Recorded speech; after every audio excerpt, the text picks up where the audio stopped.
Praise the lord.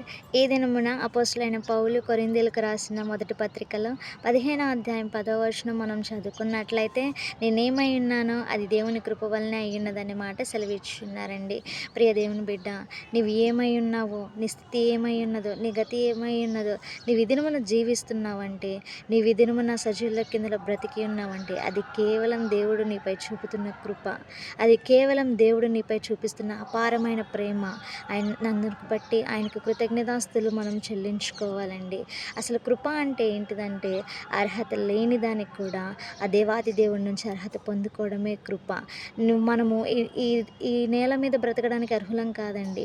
అయినా కానీ దేవుడు మనల్ని ఆయన రెక్కల కింద భద్రపరిచి, కాచి, కాపాడుతున్న విధానాన్ని బట్టి మనకు ఆయనకి కృతజ్ఞతాస్తులు చెల్లించుకోవాలి. ఆయన కృప లేనిదే మనం జీవించలేము.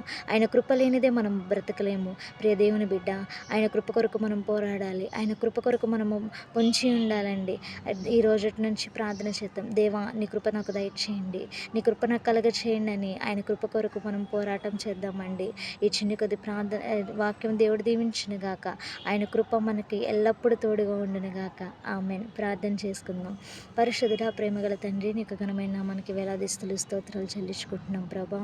నీ కృప లేనిదే మేము జీవించలేము ప్రభా. అయ్యా, చాలామంది గర్వించిపోతున్నారు ప్రభా. నైనా అయ్యా, అది కేవలం నీ కృప వల్లనే అని వారు గుర్తించలాగిన సహాయం దయచేయమని ప్రార్థిస్తున్నాను ప్రభా.